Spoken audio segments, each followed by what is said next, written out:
आपका अपना YouTube channel. कुछ दिन पहले मैंने आपको बताया था पाकिस्तान में तेल और गैस के कुछ ज़खायर दरियाफ्त हुए हैं, तो आज मैं आपको लेके जाने वाला हूँ ऐसे ही मुकाम पर और पहली बार आप देख सकेंगे वो मनाज़र कि कहाँ से तेल और गैस की पैदावार हो रही है और किस तरह से इसको नेशनल ग्रिड में शामिल किया जा रहा है। वो रिग कहाँ पर है, मशीनरी किस तरह से डिप्लॉय की जाती है और तेल और गैस की पैदावार और इसकी तलाश का काम किस तरह से हो रहा है। तो ये एक्सक्लूसिव मनाज़र अगर आप देखना चाहते हैं तो आज के व्लॉग में मेरे साथ रहिएगा। तो आइए चलते हैं।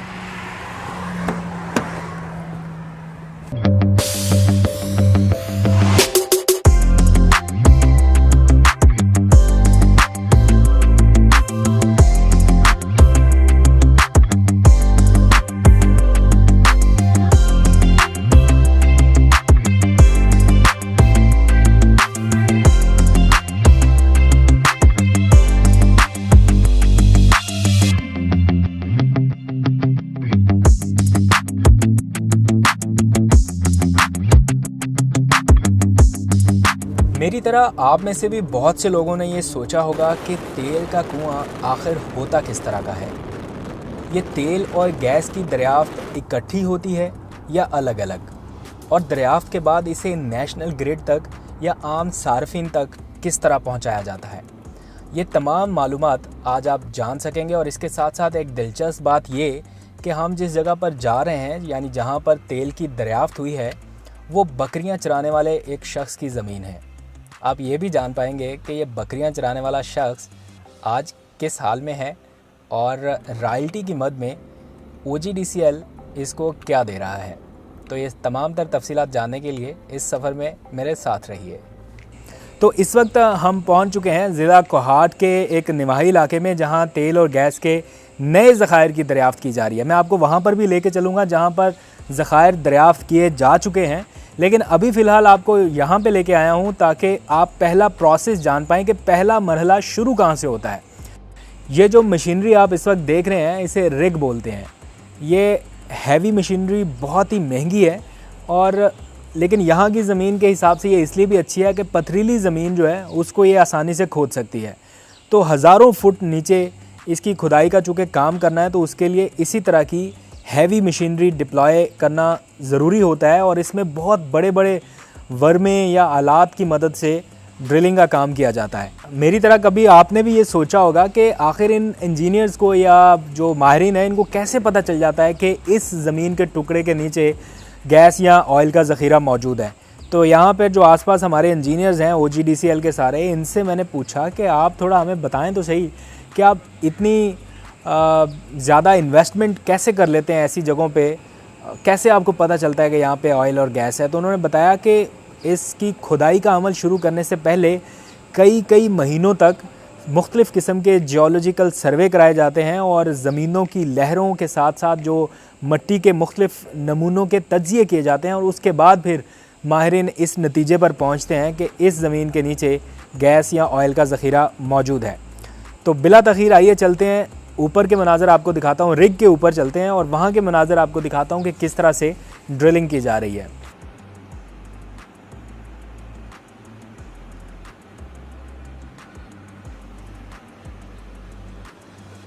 तो इस वक्त यहाँ पर खुदाई का अमल दिन रात जारी है, क्योंकि यहाँ पर माहिरीन को कुछ आसार मिले हैं कि बहुत बड़े पैमाने पर तेल या गैस का ज़ख़ीरा मौजूद है। तो यहाँ पर चीनी टेक्नोलॉजी और उनकी महारत का भी इस्तेमाल किया जाता है, प्लस OGDCL की जो अपनी अफरादी क़ुव्वत है उसको भी भरपूर इस्तेमाल में लाया जा रहा है।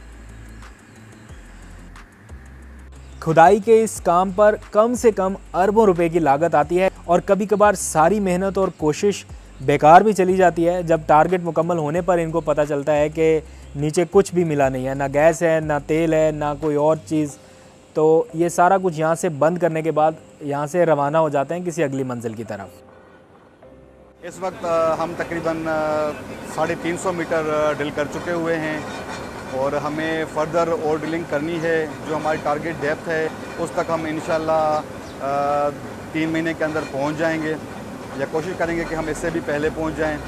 समटाइम्स ऐसा भी होता है कि आपको मतलब रिज़ल्ट्स एक्सपेक्टेड रिज़ल्ट्स नहीं मिलते, लेकिन उसका अफसोस होता है, लेकिन उस तरह नुकसान नहीं होता, क्योंकि वो डेटा आपको नेक्स्ट टाइम उसके साथ जो दूसरा वेल करने के लिए या ऑफसेट वेल्स के लिए हेल्पफुल हो जाता है, जिसकी मदद से हम फिर मज़ीद एक्सप्लोरेशन की तरफ आसानी से जा सकते हैं। ड्रिलिंग का प्रोसेस तो आपने देख लिया, अब चलते हैं कोहाट के उस मुकाम पर जहां से गैस और तेल के नए ज़खायर दरियाफ्त कर लिए गए हैं।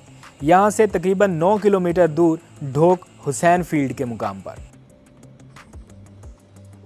काफ़ी पथरीला रास्ता है और कोई इतनी ज़्यादा यहाँ पे अच्छी सड़कें भी नहीं बनी हुई। मालूम नहीं यहाँ पे ड्रिलिंग का प्रोसेस और इतनी हैवी मशीनरी किस तरह से पहुँचाई गई होगी, लेकिन अभी खैर हम पहुँच गए हैं। और जब भी कहीं पर तेल और गैस की तलाश का अमल मुकम्मल हो जाता है, यानी तेल और गैस मिल जाता है, तो उसके बाद सारी मशीनें यहाँ से हटा ली जाती हैं और फिर क्रिसमस ट्री की शक्ल का एक बहुत बड़ा वॉल यहाँ पर कुएँ के ऊपर लगा दिया जाता है, जिसका काम यह है कि तेल और गैस को ये अलग अलग फील्ड में भेजता है, यानी एक ही साथ दरियाफ्त होने वाली दो चीज़ों को बिल्कुल अलग अलग फील्ड्स में मुंतकिल कर दिया जाता है। इस वक्त मैं एक ऐसी साइट पर मौजूद हूँ जहाँ पर तेल और गैस की कामयाब दरियाफ्त की गई है और थोड़ा सा शायद आपको देखने में मुश्किल हो, लेकिन मैं कोशिश करूँगा आपको दिखाने की।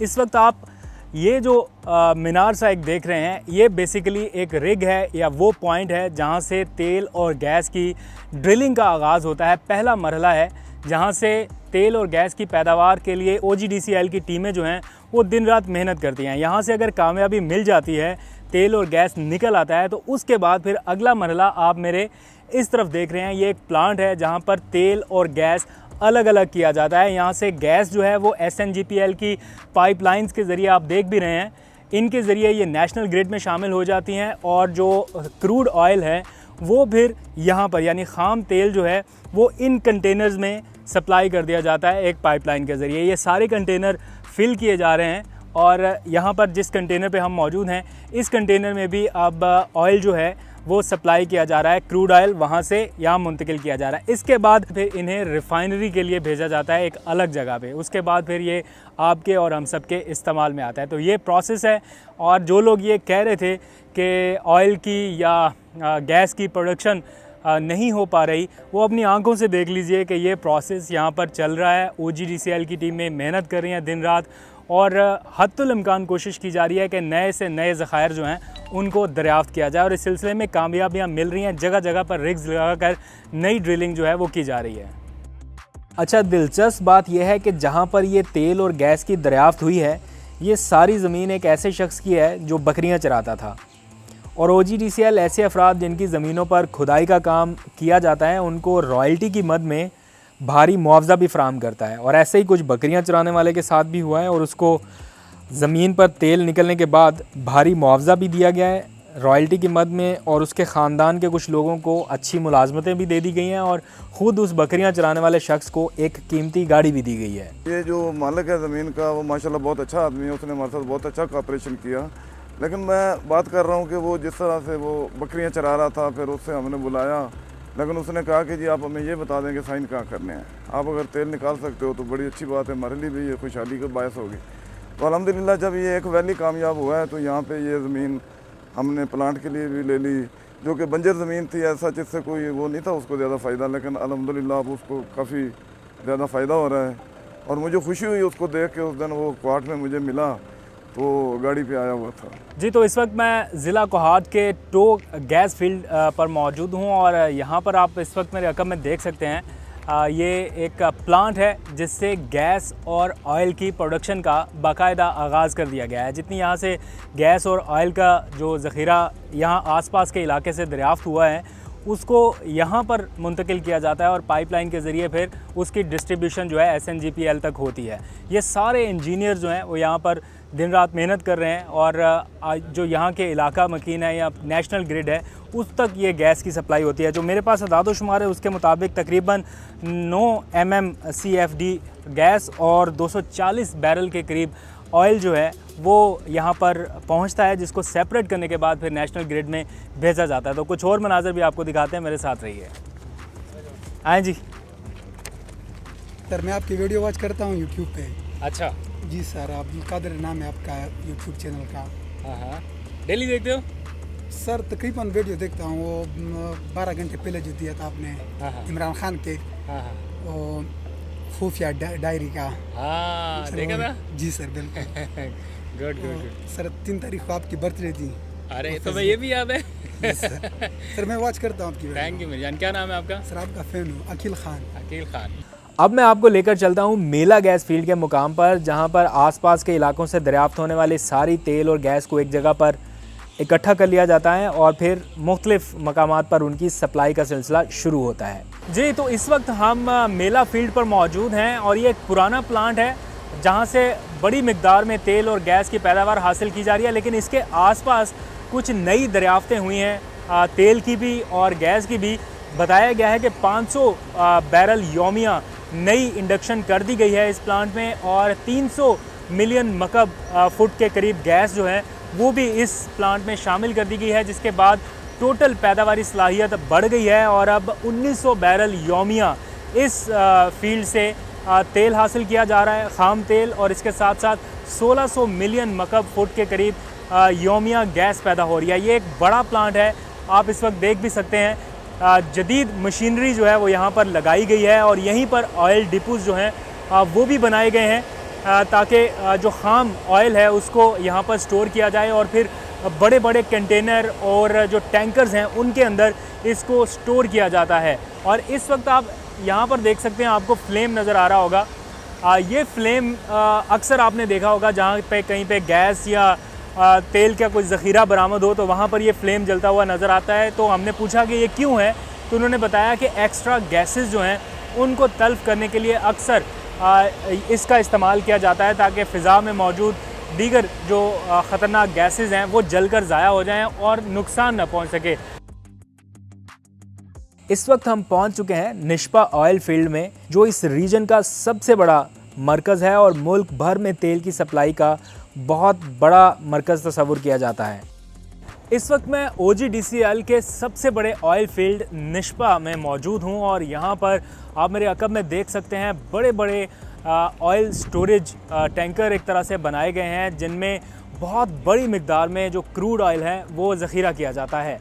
जो यहाँ के लोग हैं वो बता रहे हैं कि 20,000 बैरल यानी तकरीबन 32 लाख लीटर फ्यूल जो है या क्रूड ऑयल है वो इस वक्त एक जो इनका टैंक है उसमें आ सकता है और यहाँ से फिर सप्लाई का अमल शुरू होता है। मुल्क भर में जो ऑयल रिफ़ाइनरीज़ हैं वहाँ तक पेट्रोल की सप्लाई की जाती है, जहाँ पर रिफ़ाइन होने के बाद ये मुल्क भर के पेट्रोल पंप्स तक इनको मुंतकिल किया जाता है। यहाँ से पाइपलाइंस के ज़रिए क्रूड ऑयल इन कंटेनर्स में मुंतकिल किया जाता है, जिसके बाद ये मुल्क भर के जो रिफ़ाइनरीज़ हैं मुल्क भर में मौजूद वहाँ पर जाएगा और फिर रिफ़ाइन होने के बाद कुछ अटक पेट्रोलियम के पास चला जाएगा, कुछ नेशनल रिफ़ाइनरी के पास चला जाएगा, कुछ पार्को के पास भेज दिया जाएगा। वहाँ पर इस क्रूड ऑयल की रिफ़ाइनरी का अमल मुकम्मल होता है और उसके बाद फिर ये तमाम पेट्रोल पंप्स पर सप्लाई किया जाता है, जो आप और हम अपनी गाड़ियों में, मोटरसाइकिल में या रोज़मर्रा के तौर पर इस्तेमाल करते हैं। पाकिस्तान में इस वक्त जो रोज़ाना तेल की खपत है वो तकरीबन 4 लाख बैरल यौमिया है, जिसमें से तकरीबन 39,000 बैरल OGDCL रोज़ाना की बुनियाद पर पैदा करता है और इतना ही तेल दीगर तमाम कंपनियां मिलकर प्रोड्यूस कर लेती हैं। और पाकिस्तान में कुल खपत होने वाले तेल का तकरीबन 25% जो है वो पाकिस्तान मुकामी सतह पर पैदा करता है। और दिलचस्प बात यह है कि यहाँ से जो तेल निकाला जाता है उसकी रॉयल्टी, तनख्वाहों के अखराजात और ज़मीन का रेंट, ये सारा कुछ अदा करने के बाद जो उसका अखराजाती कीमत इनको पड़ती है कंपनियों को वो 250 रुपये पर बैरल है। यानी एक बैरल में 160 लीटर अगर फ्यूल होता है तो 160 लीटर फ्यूल इनको सिर्फ 250 रुपये में पड़ता है अपने तमाम अखराजात निकालने के बाद। अब इसके बाद रिफ़ाइनरी जब होती है और उसके बाद फिर उसकी मुल्क भर में सप्लाई का सिलसिला शुरू होता है, तो जो उसका कैरेज कॉस्ट बढ़ती है और हुकूमती टैक्स जब उसमें इंक्लूड हो जाता है तो ये इतना महंगा हो जाता है कि 250 रुपये में एक बैरल मिलने वाला तेल आपको 100 रुपये फ़ी लीटर में दस्तयाब होता है। तो इस निष्पा ऑयल फील्ड में इस निष्पा है ना ज़बरदस्त इन्फॉर्मेशन। इस निष्पा ऑयल फील्ड में तेल और गैस के साथ साथ LPG का भी बहुत बड़ा एक प्लांट है जो मुल्की ज़रूरियात का तकरीबन 50% से ज़ायद पूरा करता है। उम्मीद है कि आपने आज काफ़ी सारी वो तफसीलात जान ली होगी या वो सवालात जिनके आज तक आपको जवाब नहीं मिले थे, आज आपने वो देख भी लिए, सुन भी लिए और जान भी लिए। इस तरह की मज़ीद वीडियोज़ मैं आपके सामने लाता रहूँगा। अब तक के लिए इतना ही, मुझे दीजिए इजाज़त। अपना बहुत सा ख्याल रखिएगा। अल्लाह हाफ़िज़।